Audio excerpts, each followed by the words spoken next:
कोलकाता के RG Kar medical college और hospital में हुई ट्रेनी डॉक्टर की बर्बर बलात्कार और हत्या से पूरा देश गुस्से में है। आप सभी गुस्से में हैं। हत्या की जिम्मेदारी लेने और महिलाओं को सुरक्षा देने की जिम्मेदारी से भाग रही सीएम ममता बनर्जी ने आज मार्च निकाला है। सोचिए, अपने ही राज्य में मुख्यमंत्री मार्च निकाल रहा है, विरोध कर रहा है, जो कि वहीं पर उनके ही राज्य में रेप हुआ है उसको लेकर। इस पूरे मामले पर जनता आक्रोशित है, डॉक्टर्स हड़ताल पर हैं, सीबीआई केस की जांच कर रही है और ममता सरकार अपनी राजनीति में व्यस्त हैं।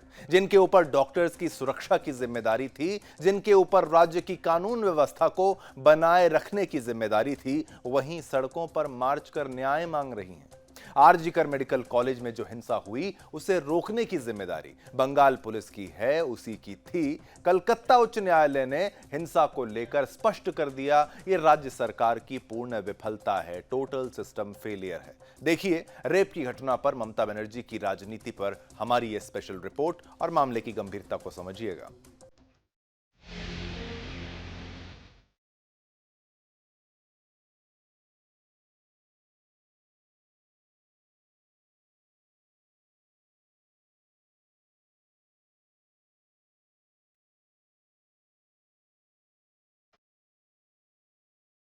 पश्चिम बंगाल रेप केस मामला अब धीरे धीरे देशव्यापी आंदोलन की शक्ल लेता जा रहा है, जहां आज पूरा देश 31 साल की जूनियर डॉक्टर के साथ हुए बर्बर रेप मर्डर से आक्रोश में है।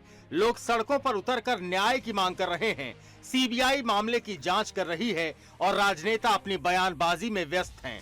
लेकिन इस मामले से जुड़े इन तमाम हंगामों के बीच आरजीकर मेडिकल कॉलेज और अस्पताल का इतिहास भी लोग खंगालने लगे हैं। ये पहली बार नहीं है जब इस अस्पताल में इस तरह की कोई घटना हुई हो।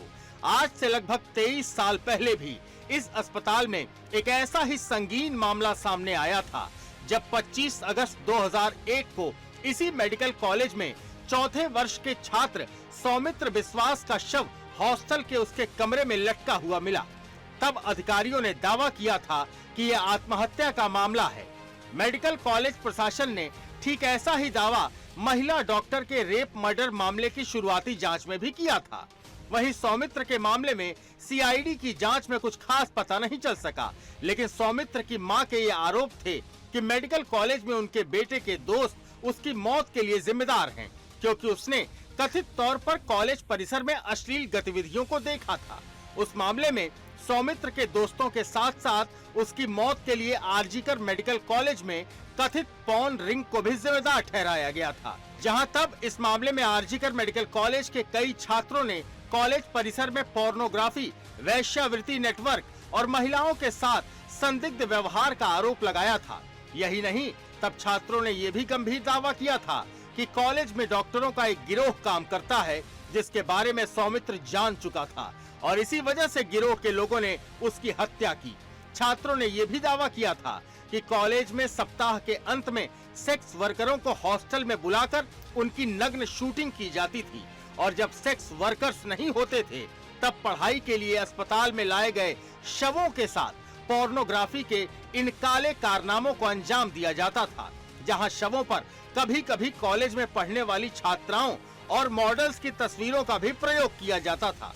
तब छात्रों द्वारा किए गए उनके इन संगीन दावों की माने तो आरजीकर मेडिकल कॉलेज में काम कर रहे इस रैकेट को पश्चिम बंगाल के किसी राजनेता का समर्थन प्राप्त है। ऐसे में सवाल ये है कि क्या आरजीकर मेडिकल कॉलेज में महिला डॉक्टर के हुए इस घिनौने अपराध के पीछे भी उसी रैकेट का हाथ है? और आखिर किसके समर्थन से किसको छिपाने और बचाने के लिए इस भयानक कुकृत्य को अंजाम दिया गया? क्योंकि बीते दिनों कॉलेज में सबूतों को मिटाने के मकसद से हुआ हमला छात्रों के इन्हीं दावों की पुष्टि करता है। Bureau report, Sudarshan news.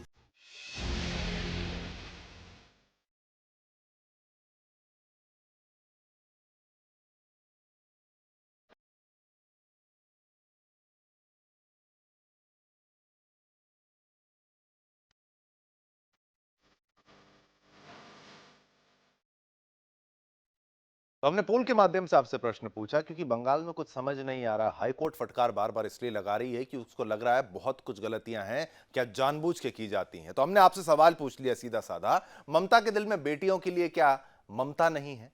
ये हमारा प्रश्न था। 92% 92% लोग कहते हैं हाँ ममता नहीं है। तो ये आपका मत है, जनता का मत है। हम क्या कह रहे हैं आप ही का उत्तर आपको बता देगा, देश को बता देगा।